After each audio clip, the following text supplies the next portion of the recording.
Bagaimana menjawab seorang Nasrani yang menghina Rasulullah SAW menikahi Aisyah saat masih kecil? Kasusnya di sosial media. Dibantah. Apa urusannya dengan Nabi SAW menikah dengan Aisyah? Apa urusannya dia mau mengurus Nabi kita? Gak ada urusannya itu. Gitu kan? Gak ada urusan sama sekali. Apa urusannya mereka mau mencampuri Nabi kita, mau menikah 9 kah, mau menikah 2 kah, mau menikah 3 kah? Itu kan Nabi kita, terserah. Kalau dia masuk agama Islam dan dia tanya kenapa begitu, baru dijawab. Urus saja, suruh urus agamanya sendiri, gitu kan? Anda kalau mau jawab, jawab saja. Urus agama Anda sendiri, nggak usah urus agama kami. Lakum dinukum waliyadin, gitu kan? Begitu saja. Kalau tetap saja orang-orang ini buat kemungkaran, Anda tidak punya power, doakan agar Allah binasakan. Memang begitu. Nabi SAW kunut nazilah sebulan. Waktu beberapa sahabat Nabi hafid Quran diutus oleh Nabi SAW untuk menjadi guru ke satu suku Arab. Suku Arab ini datang ke Madinah mengatakan, wahai Rasulullah, syahadat. Ternyata mereka munafik, mereka pura-pura. Kirimlah bersama kami beberapa sahabat Anda yang hafal Quran agar bisa mengajarkan kami. Nabi SAW dengan polos kirimin. Di tengah jalan dibunuhin sahabat-sahabat Nabi itu. Mereka sepakat dengan itu. Nabi SAW tidak tahu posisi suku itu di mana. Datang tiba-tiba syahadat dengan husnudzon dikirim. Maka Nabi SAW kunut nazilah. Kunut nazilah dikerjakan 5 waktu sholat. Subuh, duhur, asar, maghrib, isya. Kunut terus. Minta agar Allah binasakan mereka. Sampai Allah turunkan adab, satu suku semuanya mati. Itu boleh saja. Gitu kan? Doakan agar Allah datangkan musibah kepada mereka. Itu hak kita. Gitu kan? Bagaimana kalau seandainya ada orang sekarang yang mencaci maki Nabi Isa? Kita saja umat Islam pasti bisa marah, karena itu Nabi kita juga. Rukun iman kita iman kepada para Nabi. Kalau ada yang mengatakan Isa bukan Nabi, Isa begini, orang Islam punya hak untuk marah, karena itu juga adalah Nabi Allah. Gitu kan? Kalau ada orang menghina Nabi Isa dan orang Nasrani nggak marah, itu aneh. Gitu kan? Mereka harus marah, wajib marah, karena nabinya dihina. Karena gitu. Jadi kalau Nabi Muhammad SAW dihina, wajar kita marah. Bagaimana caranya orang tidak marah? Nabi kita, panutan kita, kita yakini dia utusan Allah. Gak usah jadi pengikut gak usah jadi pengikut Nabi Muhammad SAW kalau tidak bisa membela beliau. Gitu kan? Kehidupan dunia ini sebentar, saudaraku. Sebentar kehidupan dunia ini. Sampai kapan? Demi Allah, saudaraku. Kita ini membutuhkan sekarang, laki-laki di sini yang hadir, yang mendengarkan suara saya dan ini mengikuti ceramah kita. Kita membutuhkan sekarang orang-orang mukmin yang imannya iman baja, bukan iman kerupuk.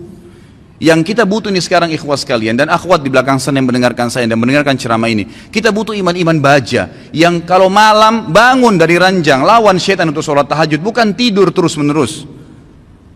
Kita membutuhkan iman baja ikhwas sekalian dan akhwat sekalian yang pada saat azan ke masjid, sholat, apapun tantangannya. Pada saat musibah datang bersabar mereka. Pada saat jihad dikumandangkan mereka berjihad di jalan Allah Subhanahu wa taala. Memang hidupnya untuk Allah Subhanahu wa taala. Kita butuh iman yang seperti ini. Ya memang baja apa yang Allah perintahkan, apapun tintangannya, halangannya kita lakukan. Enggak peduli dengan dunia ini, apapun orang mau katakan.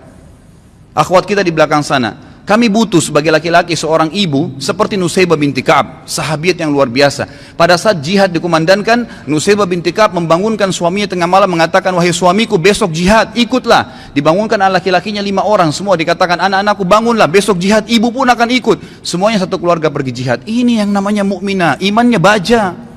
Bukan suaminya mau bangun sholat malam, sebentar mas, jangan bangun dulu. Malah kempes, dikempesin. Suaminya mau poligami, jangan, saya cemburu. Hukum Allah Subhanahu wa taala. Kita butuh wanita mukminah seperti Aisyah radhiyallahu anha. Waktu Nabi SAW menikah dengan Zainab, disambut oleh Aisyah dengan senyum karena dia tahu ini hukum Allah, gitu kan? Masalahnya imannya iman baja, bukan iman kerupuk yang diketuk langsung pecah. Nah ini yang membuat umat Islam lemah, karena iman kita kendor, kempes, tidak ada apa-apa. Sedikit godaan syaitan, dibising sedikit langsung kendor. Pakai jilbab besar, kemudian digoda sama temannya, sedikit saja, oh kamu alim ya, ditinggalkan jilbabnya. Subhanallah. Kita butuh orang-orang mukmin dan mukminah yang hadir di majelis ilmu dengan iman baja. Memang mau mempelajari hukum Allah SWT halal haram. Sepertinya anda hadir ini iman baja namanya. Hadir di majelis ilmu sebagaimana orang-orang fasik. Mau berapa jam dari malam sampai subuh di diskotik, tidak rasa capek tuh. Kemarin ada ikhwah bilang sama saya, Ustadz antum gak capek dari pagi sampai malam ceramah? Saya bilang, ya akhi, orang di diskotik dari malam habis isya pulang kantor, duduk nyanyi sampai kupingnya itu gendang kupingnya mungkin bisa pecah, musik dengan besar sampai subuh, minum khamr, mabuk, dia nggak rasa capek tuh.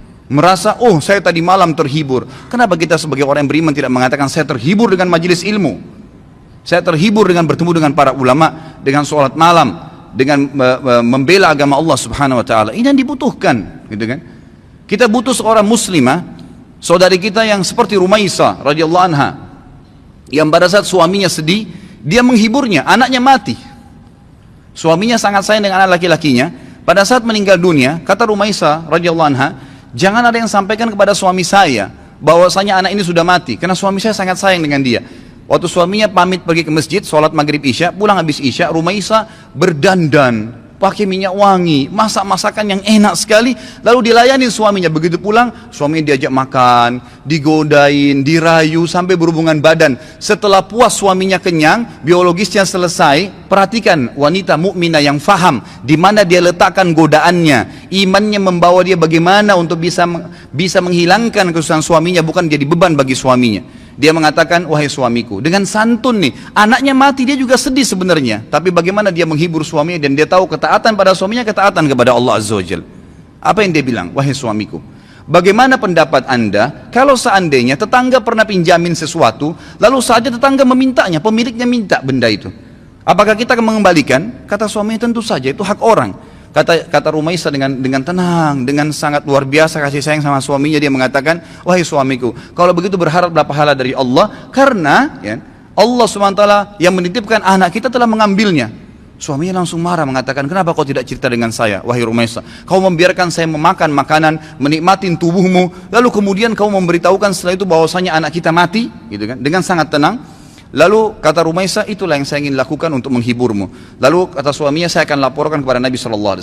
Suaminya pergi ke Nabi SAW malam itu, berkata, ya Rasulullah, begini yang terjadi. Nabi SAW senyum, ya, lalu berkata, apakah kalian berhubungan malam itu?